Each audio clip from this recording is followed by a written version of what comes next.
Bismillahirrahmanirrahim. Assalamualaikum warahmatullahi wabarakatuh. Innal hamdalillah nahmaduhu wa nasta'inuhu wa nastaghfiruh wa na'udzu billahi min syururi anfusina wa sayyiati a'malina. May yahdihillahu fala mudhillalah wa may yudlil fala hadiyalah. Wa asyhadu an la ilaha illallah wahdahu la syarikalah wa asyhadu anna Muhammadan abduhu wa rasuluh. Allahumma salli ala nabiyyina Muhammad wa ala alihi wa man tabi'ahum bi ihsan ila yaumiddin. Allahumma inna nas'aluka ilman nafi'a wa rizqan thayyiba wa amalan mutaqabbala. Puji syukur kita panjatkan pada Allah. Salawat dan salam semoga tercurah pada Nabi besar, Nabi agung, Nabi kita Muhammad sallallahu alaihi wasallam. Pada kesempatan subuh hari ini kita bersyukur pada Allah atas karunia dan nikmat yang Allah anugerahkan pada kita sekalian, sehingga di kesempatan ini kita kembali dimudahkan untuk melanjutkan bahasan rutin kita belajar dari istri Nabi sallallahu alaihi wasallam, yang dimana kita masih mengkaji keutamaan istri-istri Nabi sallallahu alaihi wasallam.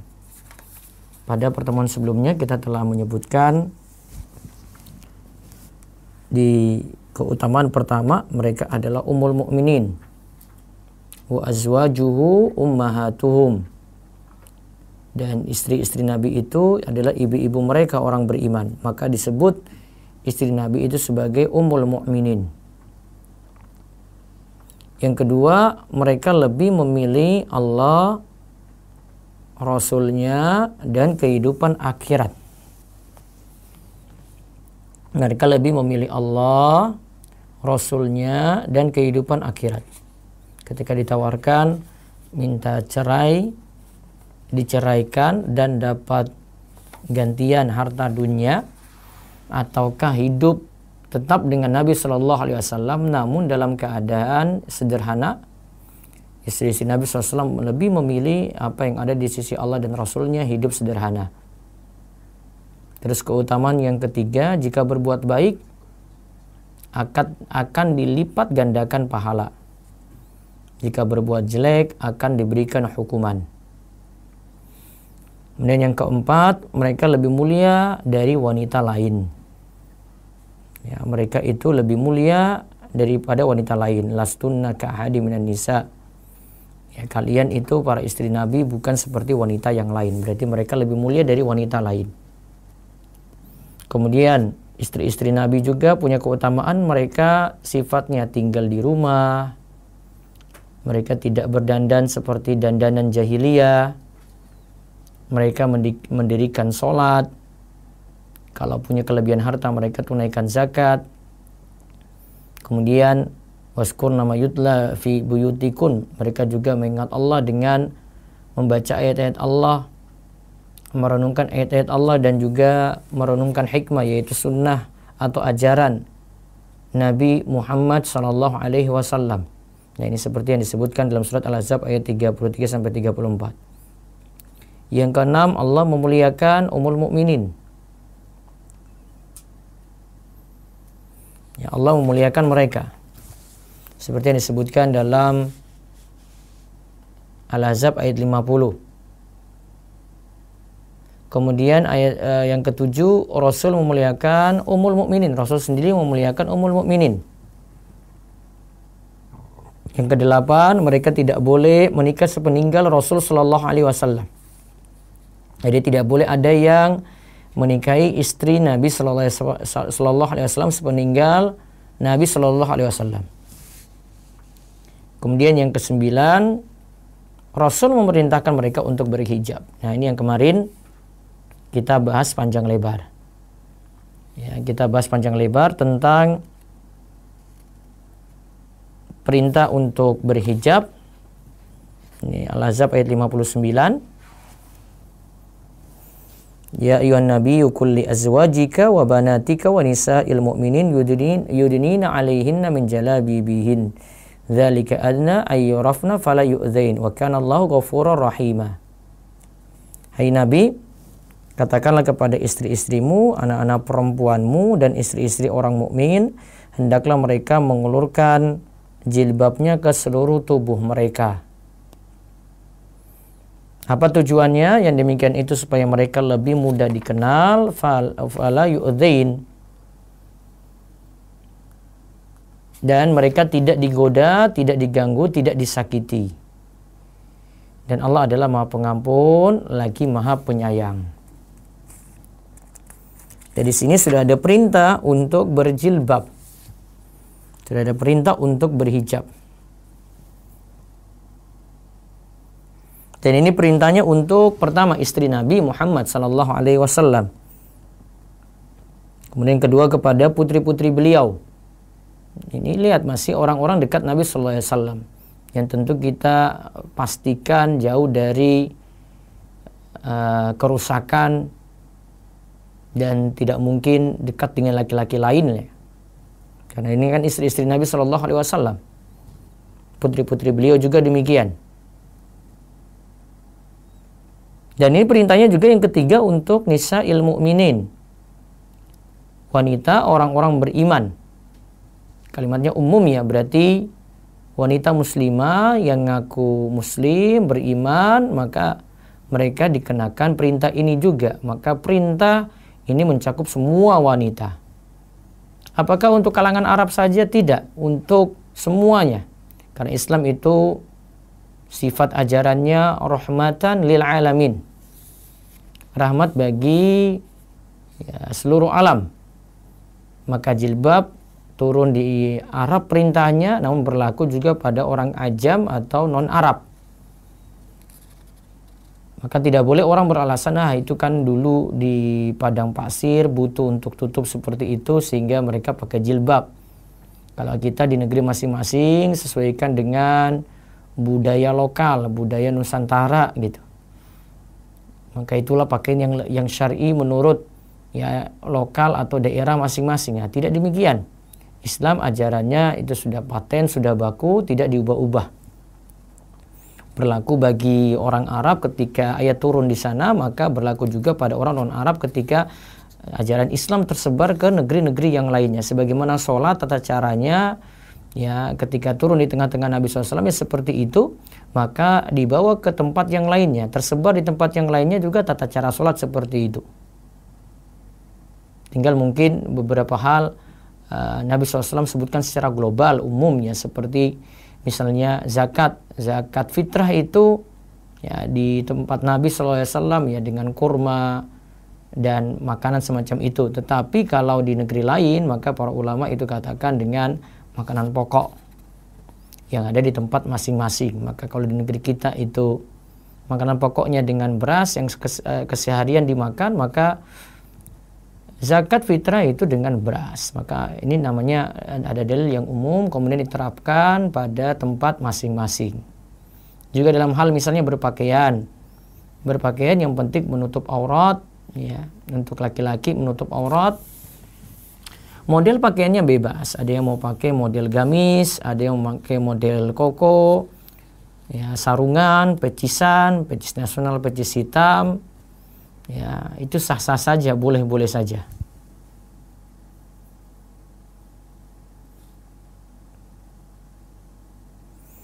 Nah, di sini manfaatnya dari memakai jilbab yang diturunkan tadi, manfaatnya adalah dzalika adna ayyurafna fala yu'dzain.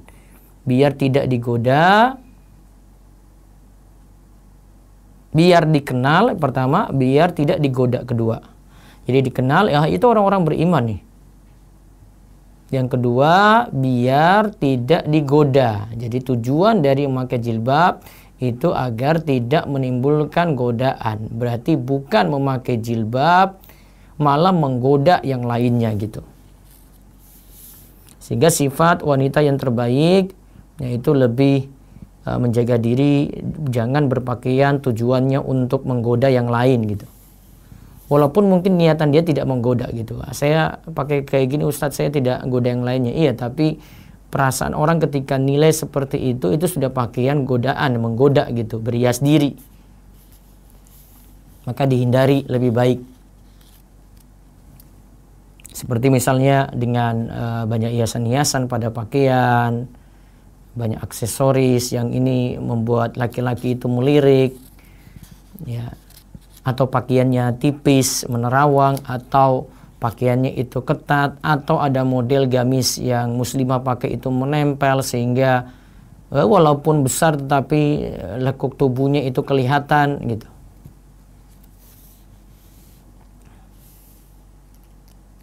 Maka jangan tujuannya untuk menggoda atau mempercantik diri gitu. Dan ingat ya, yang kita bahas jilbab, seperti kemarin kami singgung dari pembahasan jilbab dari pendapat ulama Syafi'iyah, jilbab itu yang dibahas khimar bagian atas, kemudian yang bawah ya untuk pakaian yang menutupinya gitu. Jadi kalau kita bahas jilbab itu bukan hanya membahas penutup kepala saja. Itu diingat baik-baik ya, para muslimah, ibu-ibu, ya, para ummahat yang mendengarkan pagi ini, ingat kalau bahas jilbab itu tidak hanya membahas ya jilbab bagian atas gitu, yang bawah bebas gitu, enggak. Ini kita bahas satu setel langsung, satu paket langsung dari atas sampai bawah gitu. Nah, kemarin ada pertanyaan bagus yang sempat ditanya walaupun ya tidak bagian dari pembahasan kami. Nah, ini kaitannya dengan agar tidak digoda ya. Bagaimana kalau dengan wanita sepuh, wanita yang sudah berumur, seperti yang disebutkan dalam An-Nur ayat 60. Wal qawaidu minan nisa illati la yarjuna nikaha falaysa alaihinna junahun ay yadhna thiyabahun ghayra mutabarrijat bizinatin ay yastafifna khairun lahun. Dijelaskan di sini dalam surat An-Nur ayat 60. Coba saya lihat tafsiran yang ada di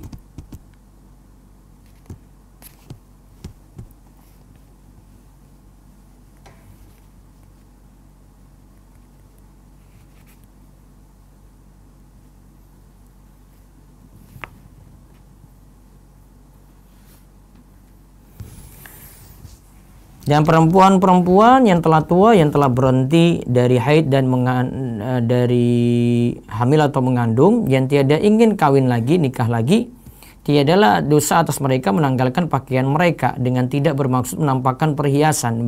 Berlaku sopan adalah lebih baik bagi mereka. Dan Allah Maha mendengar lagi Maha bijaksana.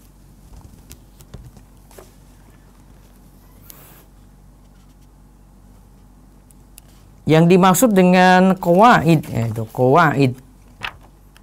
Kalau saya ambil dari tafsir An-Nur dari Syekh Mustafa Al-Adawi, al-qawaid minan nisa itu an-nisa allawati in qata'a anhunna al-haid wa qa'adna 'aniz zawaj wa ya'isna minal walad. Ada 3 sifat yang dimiliki oleh wanita yang tadi disebut qawaid atau wanita yang telah tua tadi. Yang dimaksud dengan An-Nur ayat 60 itu pertama sudah menopause, terputus haidnya. Artinya tidak haid lagi. Yang kedua tidak ingin menikah. Atau sudah tidak punya lagi keinginan untuk menikah, tidak ingin menikah lagi. Terus yang ketiga wa isna minal walad, sudah tidak memiliki kemampuan punya keturunan lagi.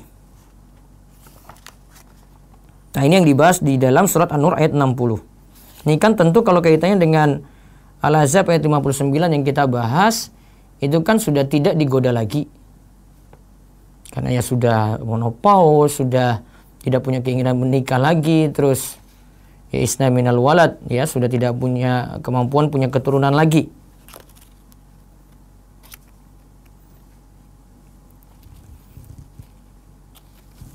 Nah, di sini dikatakan falaisa alaihinna junahun ayyadna siyabahun.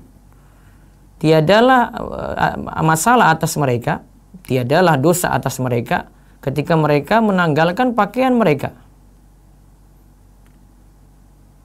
Namun dikatakan ghairu mutabarrijat bizinatin. Bukan maksudnya untuk menampakkan perhiasan diri. Nah, di sini ada keterangan yang bagus nih biar dipahami kalau yang sepuh ini bukan maksudnya menanggalkan pakaian begitu saja. Kalau maknai tekstual ya sudah bebas-bebas saja gitu, nggak pakai jilbab, kelihatan rambut. Walaupun kemarin saya sudah sebut ya maksudnya tidak menggunakan himar, tapi saya tidak sebut di situ rambut kelihatan gitu ya. Saya cuma maknakan tekstual. Nah, pengertian lengkapnya ada di sini dikatakan oleh Syekh Mustafa Al-Adawi. Al-muradu wallahu alam al-jilbab fanisa'u fil ghalib yalbisna siyabahunna al-mu'tada summa inda khurujihinna yalbisna al-jilbab fawqa siyabihinna al-mu'tada fala junah alaihinna ayyadna hadzal jilbab wa yanzi anhu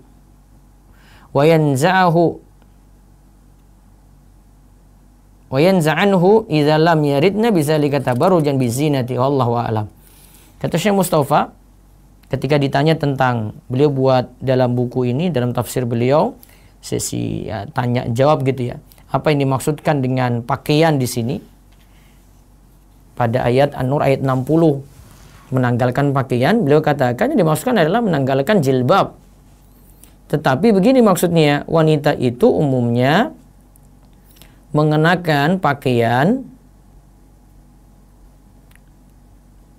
tertentu ketika mereka itu keluar.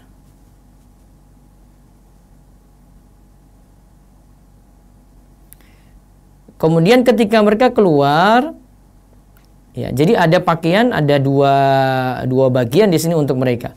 Ada mereka pakai pakaian yang normal mereka pakai, kemudian ketika keluar mereka tambahkan dengan jilbab. Itu di luar dari pakaian yang biasa mereka pakai. Jadi ada dua ya, ada pakaian mu'tada yaitu yang dalam, yang ibu-ibu itu pakai.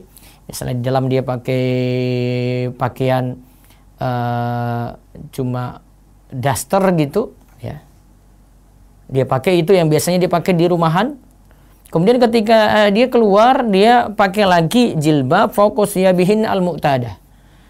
Dia pakai lagi jilbab yang di luar dari ya pakaian yang biasa dia pakai. Maka fala junaha alaihinna ayadna hadzal jilbab. Ya, ketika dia itu sudah sepuh ya, maka tadi yang namanya jilbab dia itu tanggalkan. Namun di sini dengan catatan, dengan tujuan tidak tabarruj bizina. Ya, tidak tabarruj bizina. Artinya tidak berhias diri, dengan tujuan tidak berhias diri dengan perhiasan-perhiasannya. Nah, namun di sini makna di sini tidak disebutkan, ya, tidak disebutkan di sini ya mesti nampak rambut, enggak. Kalau itu kan sudah terlihat suatu yang ini ya, walaupun mungkin sudah berubahan gitu. Yang lebih baik ya tetap itu ditutup, walaupun di sini tidak secara tekstual disebutkan ya boleh tampakkan rambut gitu, enggak, tapi ini yang lebih aman gitu. Karena di kalimat akhir dikatakan idza lam yaridna bidzalika tabarrujan bizinah. Syekh Mustafa Al-Adawi katakan ya, jika tidak punya keinginan untuk tabarruj. Nah, karena kalau kita bebaskan ya dia buka semua gitu. Ya, maka tetap nanti ini kalimatnya dipahami ya boleh-boleh saja tabarruj bagi yang sudah sepuh. Bagi yang sudah sangat tua gitu ya, sudah tidak punya keinginan menikah, tidak mau punya anak lagi, yang tadi sudah menopause. Namun kan ada catatan wa ayyastafifna khairul lahun. Kalau dia itu menjaga diri itu lebih baik bagi dia gitu, bagi mereka para wanita. Jadi yang dimaksud di sini adalah kata Syekh Mustafa Al-Adawi, yang dimaksud adalah kalau dia tetap memakai pakaian yang lebih menutupi, itu lebih afdol bagi mereka para wanita.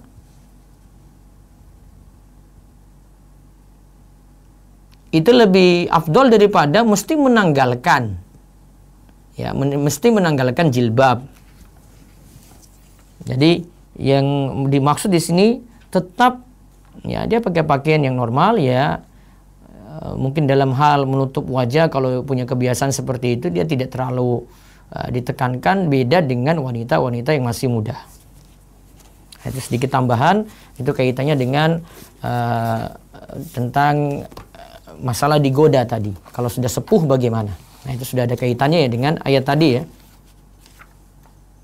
Al-Ahzab ayat 59.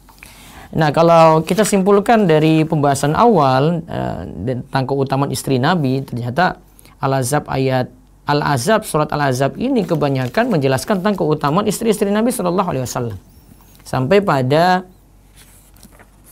keutamaan ke-9 yang kita bahas kemarin. Nah sekarang kita beralih ke surat An-Nur.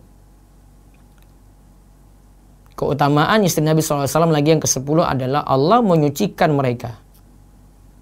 Dalam ayat disebutkan al-khabithatu lil-khabithina wal-khabithuna lil-khabithat wat-tayyibatu lit-tayyibina wat-tayyibuna lit-tayyibat ulaika mubarra'una mimma yakulun lahum maghfiratu wa rizqun karim. Dibaca artinya. Wanita-wanita yang keji adalah untuk laki-laki yang keji, dan laki-laki yang keji adalah untuk wanita-wanita yang keji pula.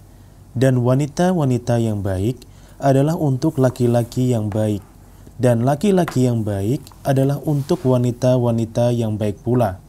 Mereka yang dituduh itu bersih dari apa yang dituduhkan oleh mereka yang menuduh itu.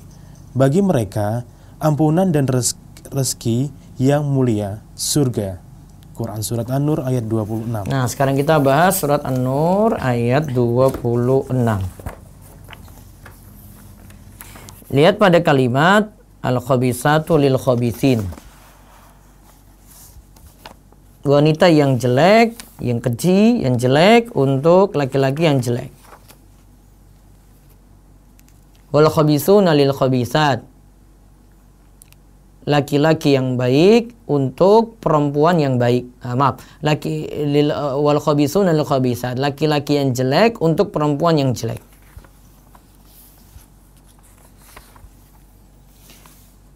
Kemudian ini yang sifat sebaliknya. Wat thayyibatu lit thayyibin. Perempuan yang baik untuk laki-laki yang baik. Kemudian wat thayyibuna lit thayyibat. Laki-laki yang baik untuk perempuan yang baik. Jadi awal disebutkan khabis, jelek ya, atau keji di sini terjemahin. Kemudian yang kedua disebut thayyib atau baik. Tapi disebutkan perempuan dulu baru kemudian laki-laki. Perempuan yang jelek tadi untuk laki-laki yang jelek, perempuan yang jelek dulu ya, baru kemudian laki-laki yang jelek untuk perempuan yang jelek.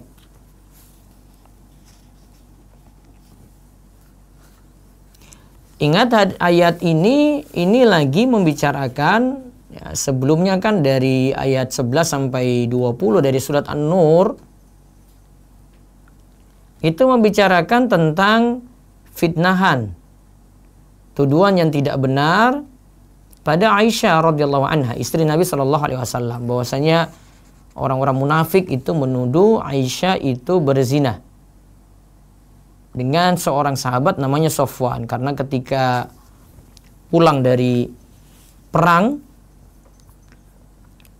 Aisyah tertinggal karena sedang mencari kalung, kemudian ditinggal oleh pasukan. Kemudian Aisyah terdiam gitu, duduk sendirian. Nah, Sofwan itu datang terlambat, sama telat juga, dia lambat datangnya. Terus dari jauh dia sudah tahu, dia bisa tebak, wah itu Aisyah, itu Aisyah. Maka kemudian Sofwan inisiatif untuk mengantarkan Aisyah pulang ke kota Madinah. Kemudian diantarkanlah Aisyah itu naik tunggangannya Sofwan. Namun sama sekali Sofwan tidak bicara apapun kecuali rasa takjub saja, rasa heran saja kenapa Aisyah bisa tertinggal gitu.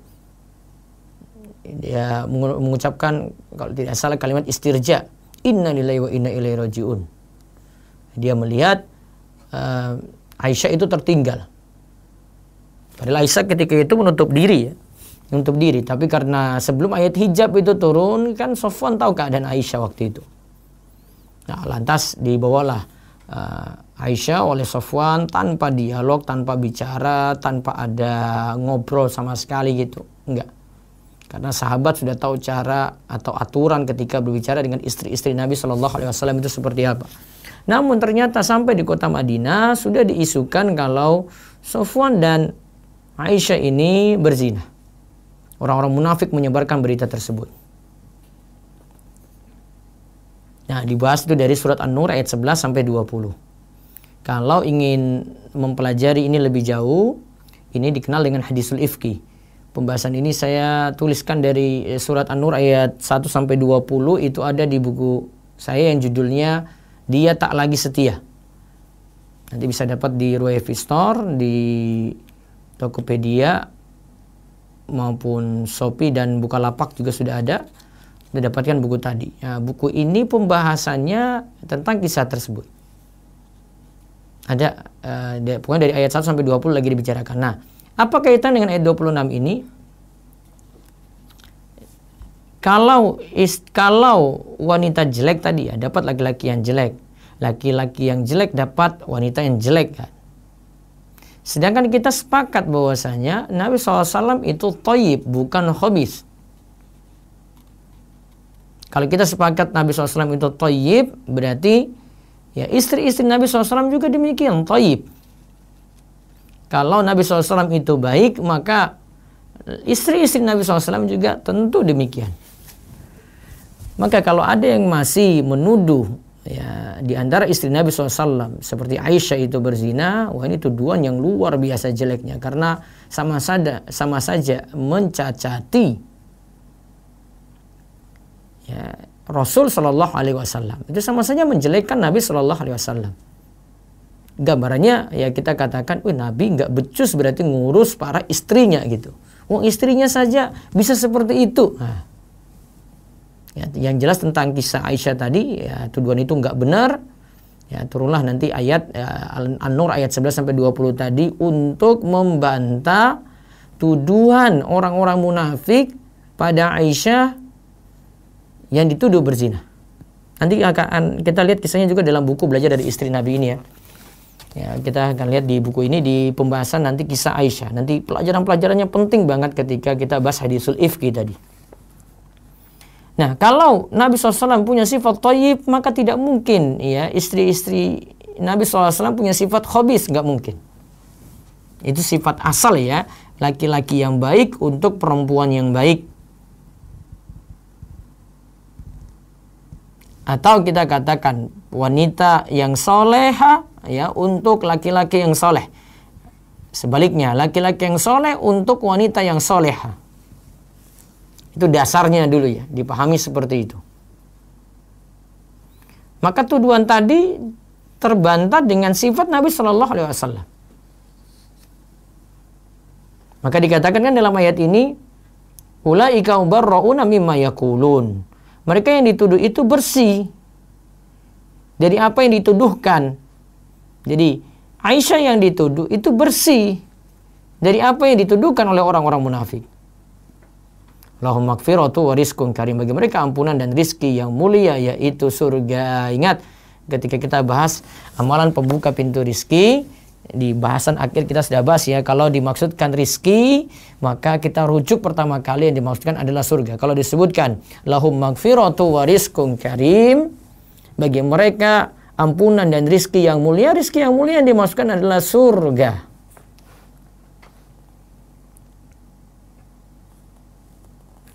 Ya. Nah, pelajarannya di sini ini saya ingin nukilkan. Saya ada bahasan kalau di rumaisa.com. Nanti bisa cari dengan kata kunci Faidah Surat An-Nur serial ke-14, laki-laki baik untuk perempuan baik. Judulnya itu ya, laki-laki baik untuk perempuan baik. Nah, di sini ada faidah. Ini referensinya kami ambil dari tafsir Syekh Muhammad bin Shalih Al-Utsaimin dan tafsir As-Sa'di. Umumnya laki-laki baik akan mendapatkan perempuan baik. Begitu pula sebaliknya. Walaupun nantinya ada kasus yang menyelisih kaidah asal ini dalam kasus-kasus tertentu saja. Namun ingat ya kaidahnya ya, umumnya laki-laki baik akan mendapatkan perempuan baik. Begitu pula sebaliknya ya, perempuan baik akan mendapatkan laki-laki baik berarti. Dan kita dapat katakan juga laki-laki jelek akan dapat perempuan yang jelek. Begitu juga perempuan yang jelek akan dapat laki-laki yang jelek. Akan merupakan cerminan nih, suami istri.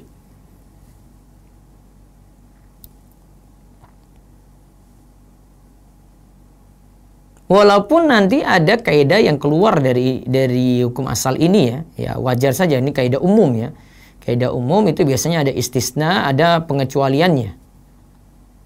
Maka kalau kita perhatikan di dalam pembahasan yang lain, ya seperti kita tahu, saya pernah singgung tentang Asia, istrinya Fir'aun beriman. Suaminya kufurnya luar biasa. Sangat menentang Allah Subhanahu wa taala. Istri beriman, suaminya kafir. Kasus yang lainnya lagi. Istri kafir, kufur, suaminya beriman, yaitu istri Nabi Nuh, Nabi Lot. Kalau nggak salah dinamakan oleh sebagian pakar tafsir itu Wa'ilah dan Wahilah, itu istrinya namanya. Namun di sini sepakat ya para ulama kalau bukan mereka itu durhaka dalam hal berzina ini untuk istri Nabi Nuh dan Nabi Lot, tetapi dalam hal kufur. Kalau istrinya Nabi Nuh yang rajin berdakwah, istrinya ini malah katakan itu suami saya itu majnun, dia itu. Dibilang suaminya itu majnun, gila gitu. Sedangkan istrinya Nabi Lot, dia itu dukung ya kaum homoseks di saat itu, kaum Lot di saat itu, yaitu mereka kan suka sama jenis. Maka ketika ada laki-laki tamunya Nabi Lot itu datang ingin bertamu di tempat Nabi Lot, maka istrinya ini membuat suatu isyarat dengan menyalakan sesuatu ya, asap atau api ketika itu ya, ini sebagai tanda, oh ini ada tamunya Nabi Lot, ini laki-laki ini cakep-cakep nih. Karena mereka seleranya bukan pada perempuan, namun seleranya sama jenis gitu. Yang dukung ini ya istrinya Nabi Lot tadi. Nah, semua menentang dakwah saja, ini ada istri Nabi Nuh, Nabi Lot di sini, namun bukan dalam hal berselingkuh ya, enggak. Mereka kufurnya di situ. Maka ada beberapa kasus memang bisa keluar dari hukum asal tadi gitu. Tetapi kaidah asal tadi ya yang kita sebut dalam ayat al-khabisatu lil khabisin wal khabisuna lil khabisat wa thayyibatu lit thayyibin wa thayyibuna lit thayyibat. Nah, itu hukum asal dulu. Maka kalau misalnya dapat masalah seperti misalnya seorang istri lihat suaminya, wah Ustaz ini suami saya ini kok belum sholat juga ya, sedangkan istrinya itu rajin ngaji, rajin hadiri majelis ilmu. Nah, jangan nganggap bahwasanya ini suami saya telah sesat luar biasa. Sekarang kesempatan untuk perbaiki diri, terus memperbaiki diri terus. Yang ibu yang dapati keadaan seperti ini, dia memperbaiki diri, bersabar, terus nasihati suami, beri contoh yang baik. Jadi istri yang spesial, jadi istri yang high quality ketika di rumah gitu. Kualitas agamanya ditambah. Pelayanannya pada suami juga diperbaiki. Mungkin dulu sering emosian, sering marah-marah gitu ya. Kalau suami nggak sholat dijawab dengan emosi gitu.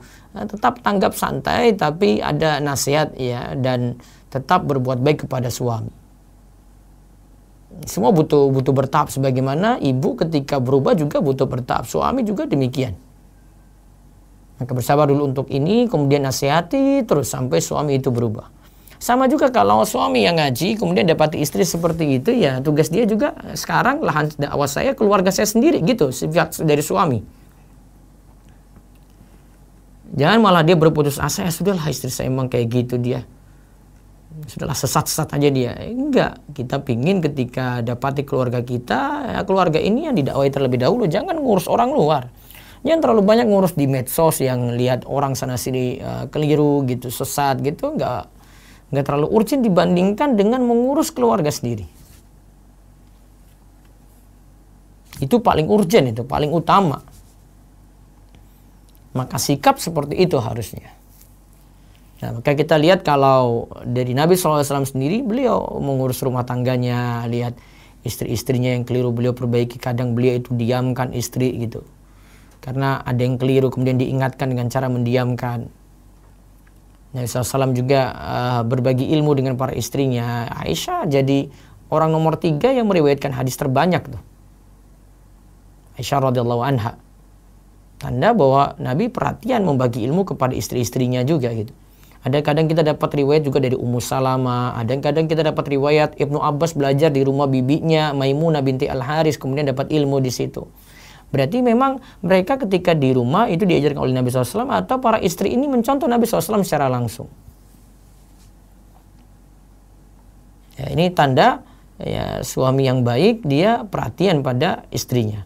Artinya dia lihat, oh ini yang kurang di sini, perbaiki gitu.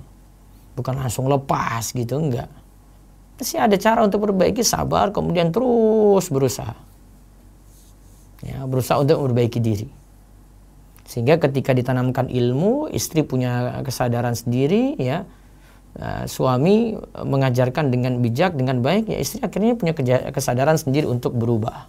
Sama juga halnya ketika istri mendapati suami seperti itu, banyak-banyak bersabar. Nah, saya punya satu kajian, nanti bisa dilihat juga di channel Romeso TV, ada dengan judul Sabar dengan Suami. Nah, itu ada kiat-kiat banyak disebutkan, apa yang mesti dilakukan, bicaranya mesti diubah, cara bersikap mesti diubah, dapati suami juga tidak semua sempurna, ada kekurangan, sebagaimana istri juga demikian. Jadi sudah ya bisa untuk ketahui, kita bisa merubah dengan cara banyak-banyak bersabar ya. Dengan ini semua hidayah dari Allah gitu. Nah, ini 10 keutamaan istri-istri Nabi Shallallahu Alaihi Wasallam dirangkaikan tadi dalam pembahasan halaman 3 sampai halaman 8 dari buku Belajar dari Istri Nabi. Ya, baiknya memang para pemirsa jamaah sekalian yang menyaksikan kajian pagi ini ya memiliki buku ini secara langsung, kemudian kaji lebih jauh lagi dan bisa ikuti kajian ini secara langsung. Sekali lagi bisa pesan di Roevi Store di 0852 00 171 222 atau cari di Tokopedia, Shopee, Bukalapak, Rumaiso Store, bisa dapati juga buku-buku kami di situ. Nah, mulai kesempatan besok pagi, Jumat pagi, insya Allah kita bahas istri Nabi SAW yang pertama, Khadijah. Nah, bagaimana dari awal Nabi SAW itu mengenal Khadijah dan bagaimana mereka itu menikah, di usia berapa, usia Nabi SAW, usia Khadijah itu berapa, kemudian adakah keturunan dari Khadijah ketika menikah dengan Nabi SAW, ya, sampai nanti bagaimana Khadijah itu berjuang bersama Rasulullah SAW. Kita dapat lihat juga dari keutamaan Khadijah binti Khuwailid. Insya Allah akan kita kaji pada pertemuan Jumat pagi. Maka yang ingin mudah dengarkan kajian ini bisa subscribe, ya, berlangganan dengan channel Romeso TV sehingga dapat notifikasi kalau ada kajian lagi langsung bisa didengarkan. Bagi yang belum berlangganan bisa klik subscribe, ya, nanti bisa berlangganan rutin. Demikian kita cukupkan untuk pagi ini. Ya, mudah-mudahan Allah berikan kita ilmu yang manfaat, dan bagi laki-laki jadi suami, ubahlah diri jadi lebih baik, insya Allah akan mendapatkan pasangan yang baik. Begitu juga untuk para istri, ya, ubahlah diri jadi lebih baik, ya, jadi high quality, jadi wanita soleha. Mudah-mudahan juga dapat suami atau keadaan suami bisa berubah menjadi lebih baik. Wallahu a'lam bishawab. Baik, sebelum ada yang tanya dari resen, saya bacakan dulu pertanyaan dari YouTube.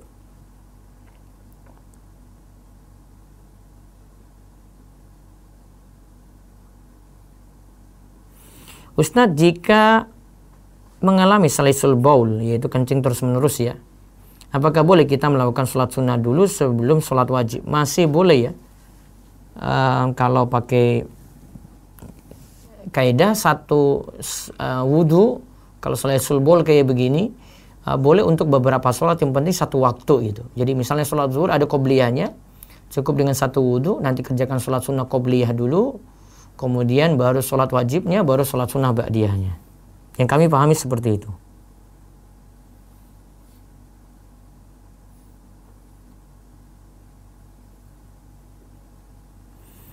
Ustadz, ini sekarang jamnya tambah mundur sehingga bareng dengan kajian lain. Ya, karena di sini sholat subuhnya tambah mundur ya.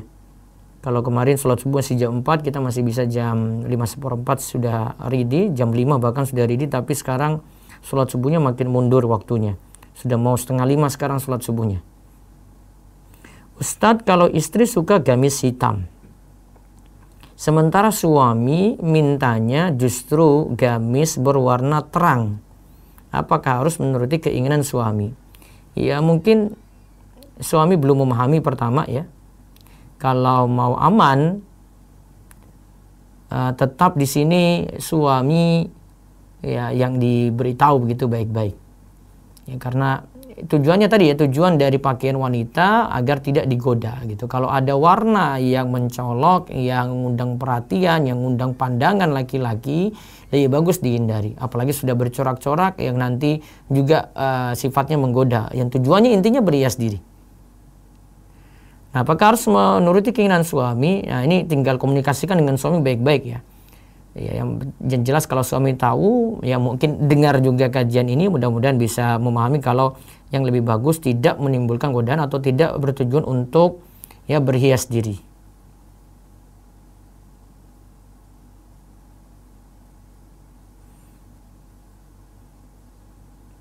Ana belum begitu paham, yaitu paham agama, tapi dari 4 tahun lalu mengenakan nikab atau cadar sejak masuk pondok atau MA. Mohon doanya biar ana istiqomah dan sekarang jadi mahasiswi di UII. Ya, mudah-mudahan terus istiqomah. Ustaz, bagaimana setelah khidbah mulai timbul keraguan tentang kesolehan dari calon pasangan? Ternyata tidak seperti yang terlihat saat sebelum ta'aruf. Apa yang harus dilakukan Ustaz? Ya, lebih kuatkan lagi, cari info tentang dia, terus lakukan sholat istikharah lagi untuk semakin memantapkan. Terus di sini ada lagi, Assalamualaikum warahmatullahi wabarakatuh. Bagaimana hukumnya ketika berdoa setelah sholat tidak diperkenankan? Maaf ini. Bagaimana hukumnya mendoakan nenek? Apakah bisa sampai? Dan apakah ketika berdoa setelah sholat tidak diperkenankan? Masih boleh ya. Dan apakah seharusnya setelah di sholat ba'diyah? Bisa setelah zikir ba'da sholat terus berdoa? Menurut jumhur dan hadis-hadis dan ayat tetap masih dibolehkan. Terus yang dari Instagram, tadi dari YouTube,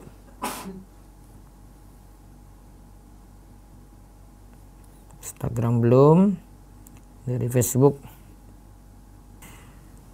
Hukumnya perempuan mengenakan celana panjang, mohon nasihatnya untuk kami para wanita. Kalau yang lebih sempurna tidak mengenakan celana panjang, karena celana panjang lebih, pertama, lebih menyerupai pakaian laki-laki. Itu pertama, walaupun mungkin ada pakaian celana panjang ini yang lebih lebar ya, yang mungkin tidak cocok untuk laki-laki. Namun yang kedua, lebih terlihat bentuk lekuk tubuh gitu. Ya, bentuk lekuk tubuh. Kemudian perlu diperhatikan lagi, pakaian wanita lebih lebar, lebih longgar, itu lebih bagus. Dan ini cuma didapati kalau ibu pakai rok atau gamis. Ustaz, jika suami masih suka musik dangdut dan suka melihat penyanyi dangdut yang terbuka auratnya, bahkan subscribe channel mereka, apa yang saya harus beritahukan dengan suami? Masih sholat wajibnya di rumah. Nah, ini berarti suami belum dekat dengan agama nih.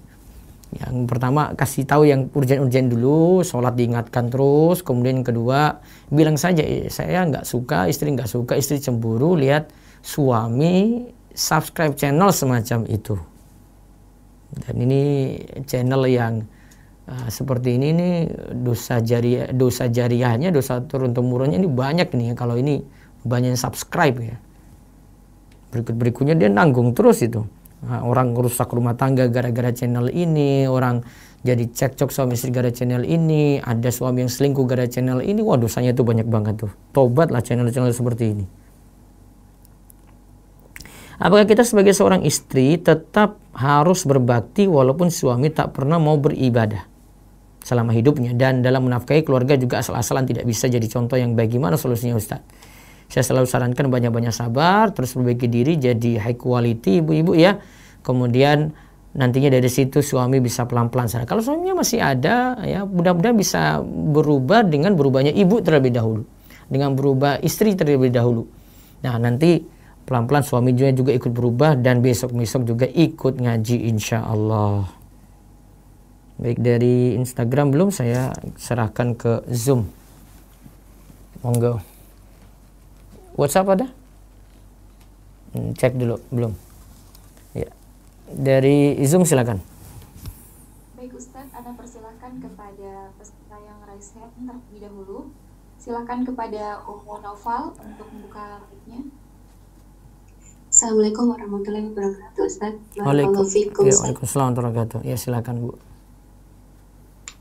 Ustaz mau bertanya, bagaimana hukumnya jika wanita mengenakan pakai gamis yang bermotif seperti motif bunga atau garis-garis, atau mungkin ada hiasan renda-rendanya, karena setahu saya dulu waktu awal-awal ngaji namanya gamis awat untuk keluar rumah itu ya polos, tapi semakin kesini makin banyak sekali yang bermotif-motif seperti itu.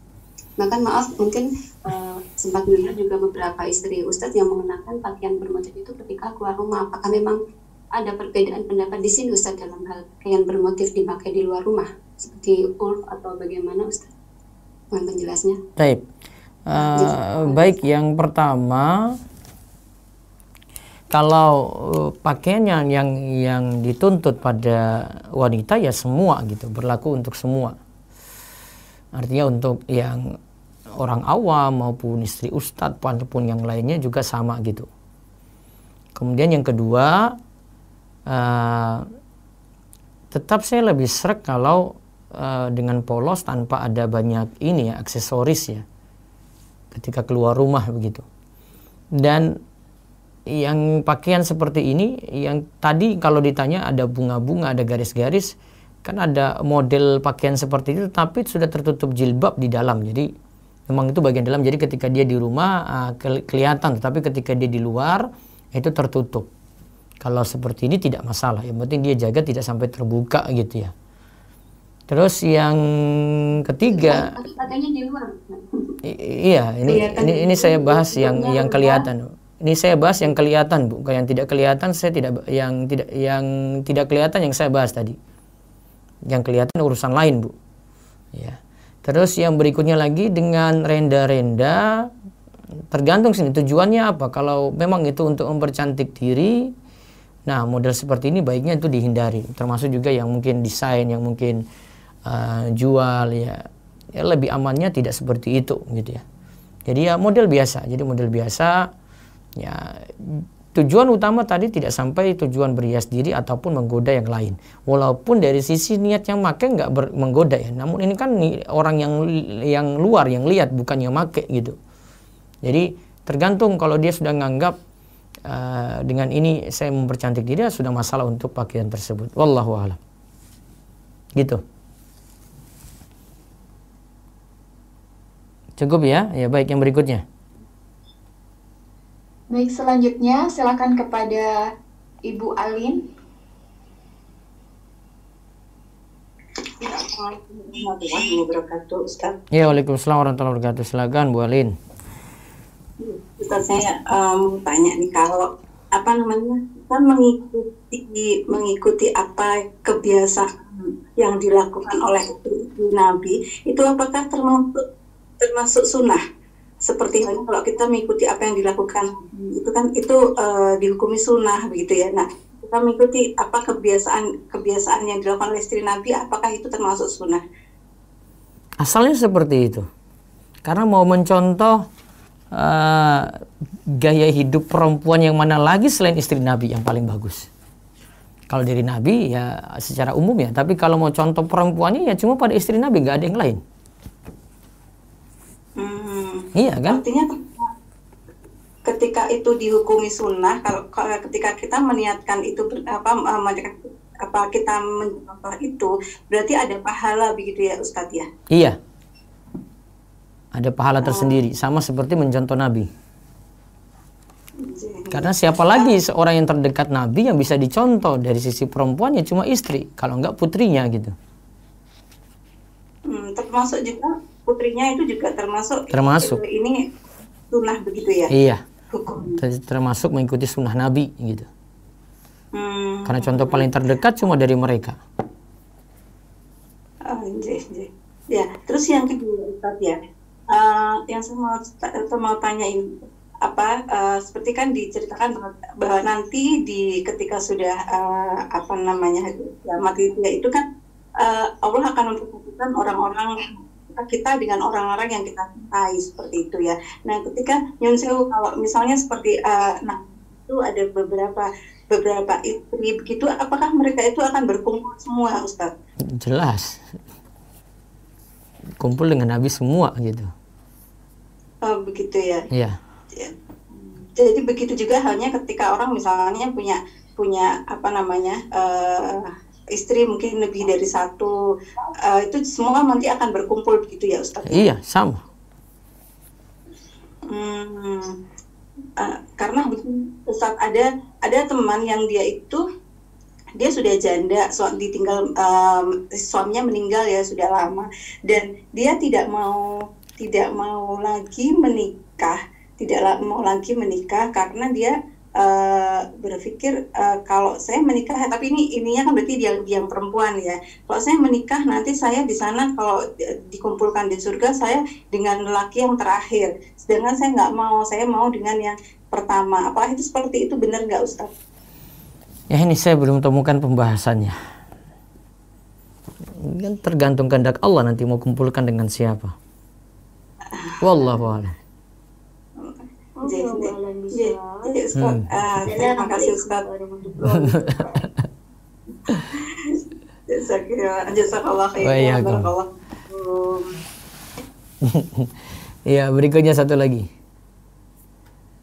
Silakan kepada Bapak Muhammad Ridho Man Arfa.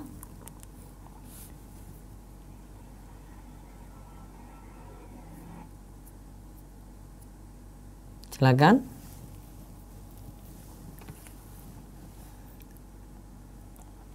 Suaranya belum terdengar, Pak. Baik, kita alihkan ke Ummu Raisa. Silakan Ummu Raisa. Assalamualaikum Ustaz. Waalaikumsalam warahmatullahi wabarakatuh. Silakan Ummu Raisa. Ustaz, misalkan anak keluar gitu ya, misalkan pakai gamis itu kan motif polkadot itu Ustaz. Apa? Tapi motif apa Bu? Polkadot. Apa lagi itu emak ini? Itu yang titik-titik itu loh Ustaz, Iya. titik-titik itu. Iya, saya kan nggak tahu model ibu-ibu. Saya masih mau polos-polos hitam putih aja. Ya, terus gimana? Ini Ustaz, tapi khimarnya itu kan sampai betis biasanya itu Ustaz. Iya. Jadi yang kelihatan gamisnya itu kan cuma paling terbatas dari betis ke mata kaki itu Ustaz. Itu Iya. boleh nggak Ustaz kalau di luar? Kan tertutup yang dalam. Iya, betul. Kalau aman Cuman kelihatan tertutup, kalau aman tertutup nggak masalah. Nggak masalah ya Ustaz Iya. ya? Itu sama seperti ibu pakai yang tadi kita sebut ada dua model pakaian ya. Ada pakaian yang dia pakai biasa di dalam rumah, kemudian dia cuma pakai bagian luar lagi. Kalau orang Arab itu kayak abaya namanya itu, keluar pakai lebih tertutup lagi gitu. Nanti ketika dia di hadapan wanita dia lepas abayanya tadi gitu, boleh. Karena sudah tertutup ya, sudah tertutup yang tadi yang seharusnya jadi perhiasan sudah tertutup. Tujuannya tertutup tadi. Kalau masih terbuka nggak boleh. Masih kelihatan tidak boleh.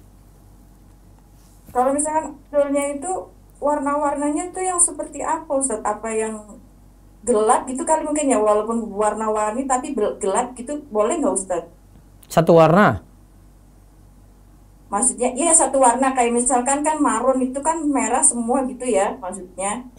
Ya selama warnanya tidak mencolok, tidak untuk mempercantik diri, tidak menggoda, boleh.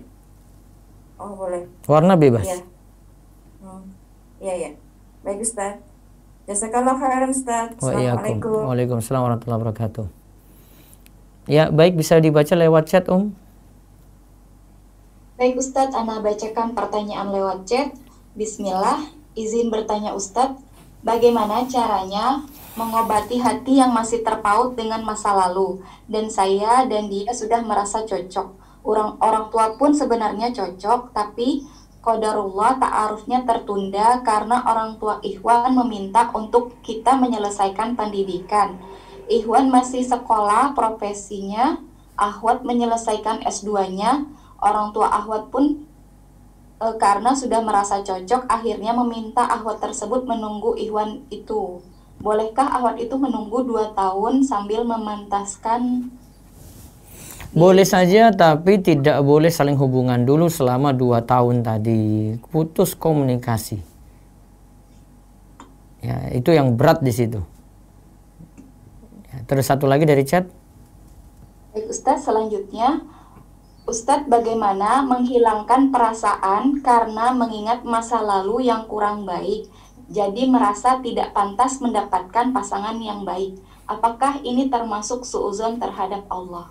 Ya termasuk, ya karena dia kalau sudah perbaiki diri, dia yakin bahwasanya saya perbaiki diri nanti mudah-mudahan Allah terima tobat. Harus punya rasa optimis ya, jangan pesimis seperti itu terus ya, nggak boleh.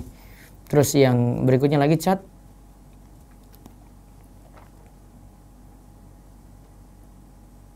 Silakan chat ya.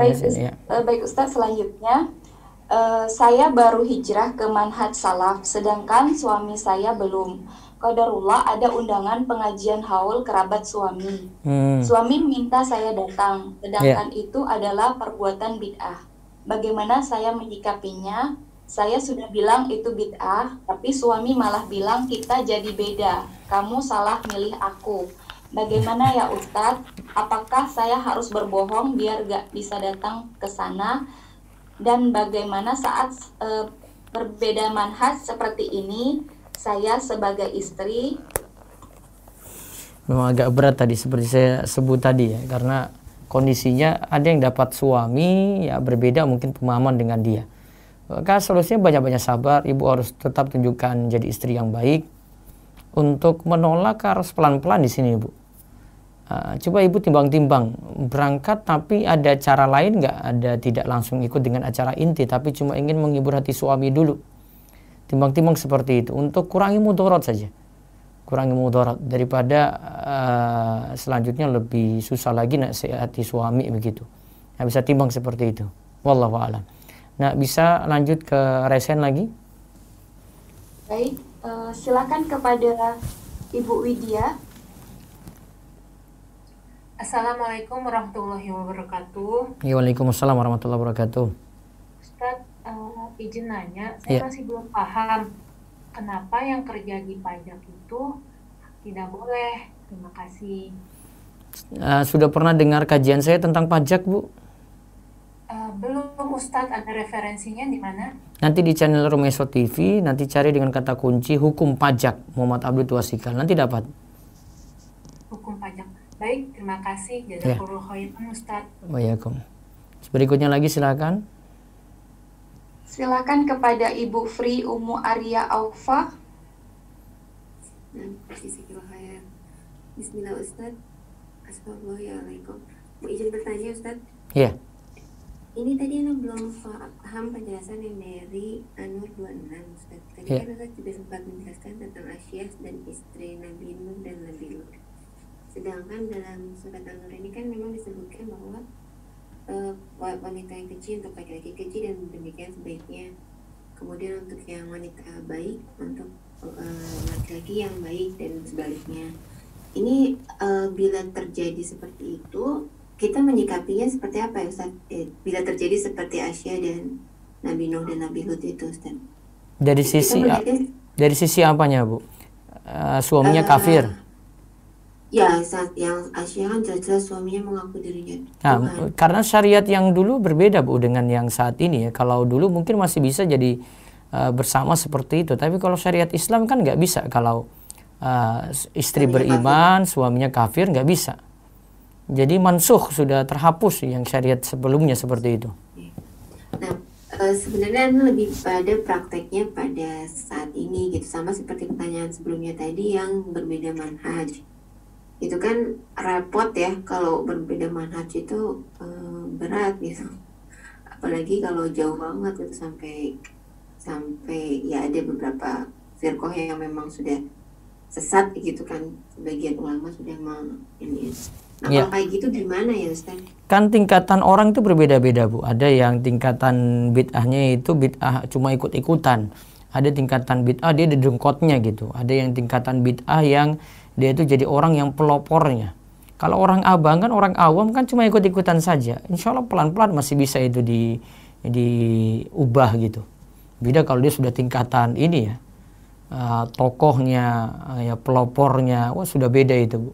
Maka sikapi seperti itu. Sama juga bid'ah itu ada yang mukaffirah dan ada yang hanya mufassiqah. Bid'ah yang mengkafirkan artinya buat orang itu jadi kafir. Ada yang bid'ah itu cuma fasik, cuma dikatakan dosa tapi tidak sampai kafir. Nah, kalau tahu perbedaan seperti ini juga menyikapinya berbeda gitu. Nah, kalau misalnya yang Syiah itu masuknya mana? Nah, ini jelas sudah masih dibagi lagi. Para ulama ya kafirkan sebagian, itu kafirkan Syiah gitu. Ada sebagian tetap tidak gitu. Tapi ya lebih aman kalau suaminya Syiah misalnya, istrinya masih ini ya enggak lanjut. Itu keadaan berbeda ya. Jadi sebenarnya ini mungkin lebih pada ujian ya Ustaz ya? Iya, lebih pada ujian. Tiap orang ujiannya beda-beda. Ada yang ujiannya harta, ada yang ujiannya suaminya, ada yang ujiannya istrinya, ada ujiannya anaknya, kan beda-beda. Nah, oke Ustaz. Baik. Jadi Ya. bukan berarti bahwa ayat ini tidak apa ya? Ya kadang-kadang kan ada orang yang kan seharusnya ini berarti kalau misalnya dapat suaminya begitu dia berarti bukan baik, ya, bukan seorang wanita yang baik gitu kan? Kalau Enggak perempuan seperti kan itu juga. Enggak. merasani gitu. Enggak seperti itu. Intinya tipe pasangan suami istri ada 3 lah. Ada yang sama-sama beriman, ada yang beda, ada yang sama-sama kafir gitu. Ada 3 itu. Jazakallahu khair Ustaz, Iya, barakallahu fikum. Waalaikum. Ya, silakan berikutnya lagi. Silakan kepada Ibu Yusmi. Silakan kepada Ibu Yusmi Dwi Putri. Bismillah, Assalamualaikum Ustaz. Waalaikumsalam warahmatullahi wabarakatuh. Izin bertanya terkait pakaian wanita tadi. Kebanyakan kan pakaian saya itu bermotif Ustaz. Dan kebetulan saya itu juga ada yang baru gitu Ustaz, baru beli itu gimana ya Ustaz ya? Ya, untuk berikutnya saja Bu. Untuk berikutnya Ibu berubah pelan-pelan ke yang tidak bermotif, lebih aman gitu ya Bu. Berubah pelan-pelan saja. Itu boleh dipakai gimana Ustaz? Gak apa-apa ya? Kalau bisa yang ganti yang lain lebih bagus. Oh iya. Jazakallah khair Ustaz. Baik, ini saya tambahkan dulu ini untuk, saya sebenarnya sudah ada tulisan tentang ini ya. Jadi kenapa Nabi Nuh dan Nabi Lut itu bisa mendapat istri yang khianat dari sisi beda ini ya. Tadi ada istrinya yang tidak dukung dakwahnya gitu. Syekh Mustafa katakan seperti ini. Syekh Mustafa ada 3 alasan. Laki-laki soleh tetap mencari perempuan yang soleh, namun bisa jadi ia dikhianati gitu. Jadi ayat tadi berlaku benar ya, al-khabisatu lil khabisina wal khabisuna lil khabisat, itu berlaku benar. Tapi ada yang dikhianati. Jadi secara lahiriah ia soleha, akan tetapi hatinya kufur, munafik, wal iyazubillah. Itulah kenapa disebut surat At-Tahrim. Kenapa disebut dalam surat At-Tahrim kedua istrinya berkhianat. Fakhanatahuma, istri Nabi Nuh dan Nabi Lut itu berkhianat. Terus yang kedua, bisa jadi Nabi Nuh dan Nabi Lut itu menikah dengan istrinya sebelum diangkat menjadi nabi. Sebelum diangkat menjadi nabi, kedua istrinya itu telah kafir. Dahulu laki-laki muslim masih boleh menikah dengan wanita kafir gitu. Ya, muslim masih boleh menikah seperti itu. Ini syariat dulu. Ya, dan ini tidak berlaku untuk kita saat ini ya. Terus yang ketiga, jadi makna surat An-Nur ayat 26, hanya keluar dari orang-orang yang thayyib yang baik.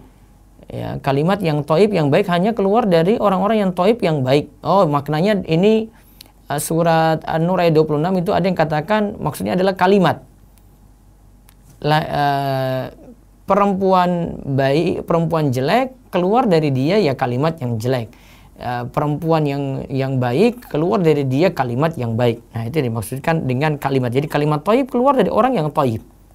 Ya, satu lagi silakan dari resen terakhir ya, monggo.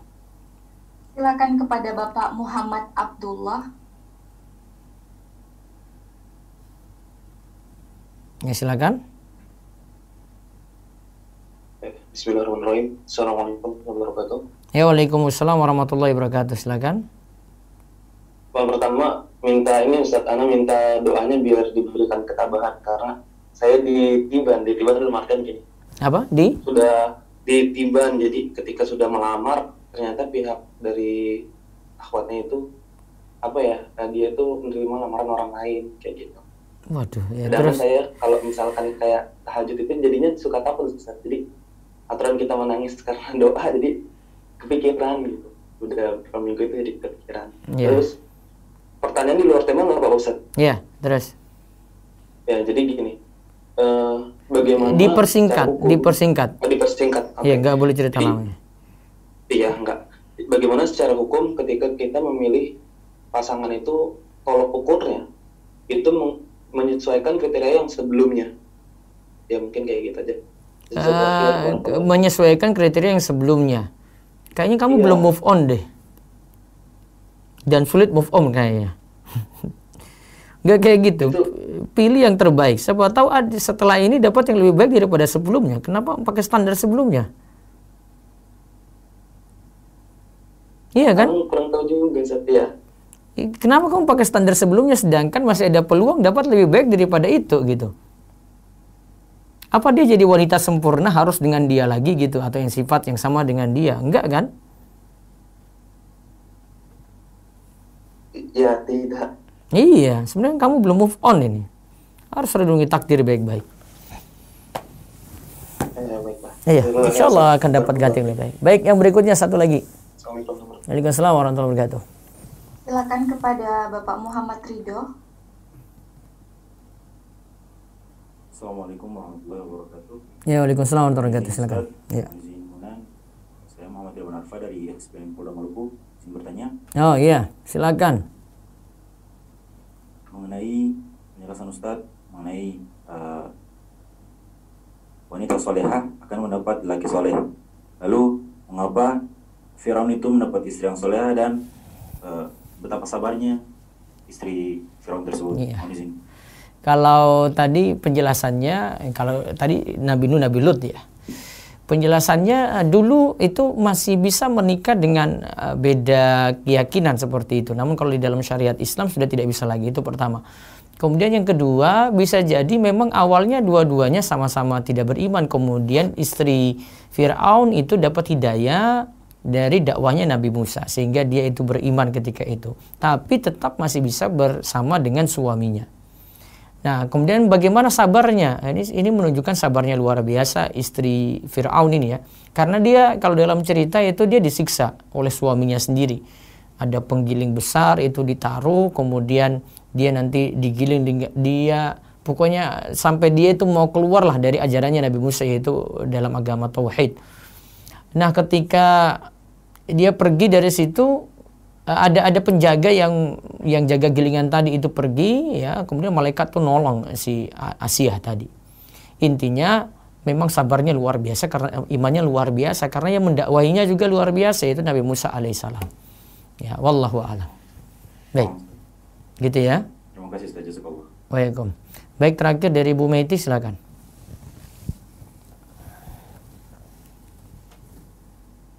Bu Meti silakan ya. Ya, ini Ustaz, singkat saja Ustaz, 2 pertanyaan.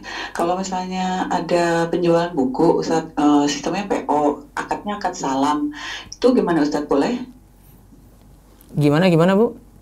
Anda mau membeli buku Ustaz. Buku ya. Memang pada saat di iklan itu memang betul PO gitu Ustaz. Iya. Nah itu katanya yang jualnya bilang akadnya akad salam, gimana Ustaz? Ya, pendapat kalau dia bukan akad salam sebenarnya, istisna itu bukunya masih dicetak kan?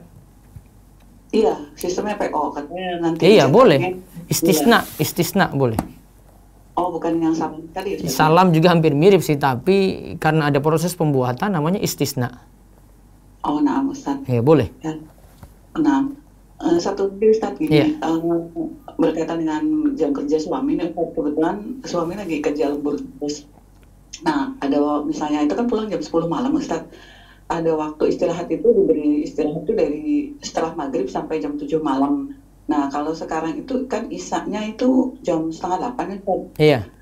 Nah, kalaupun istirahat sampai jam 7 malam, nah isaknya itu gimana Ustaz? Apa dimundurin ke jam 10 karena pas jam pulang jam 10 malam Ustaz? Gimana itu?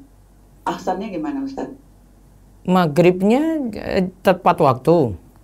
Maghrib tepat waktu karena istirahatnya dibolehkan setelah maghrib sampai jam 7 malam. Terus isyaknya lagi perjalanan pulang gitu maksudnya? Bukan, masih di area kantor, di area kantor. Oh, nggak bisa sholat dulu ya? Iya, karena jam 7 harus sudah balik ke lapangan gitu, ke lokasi. Tapi ada teman nggak bareng-bareng bisa sholat berjamaah isya? Ada banyak. Ya bisa, berarti diundur saya jam 10 nggak apa-apa.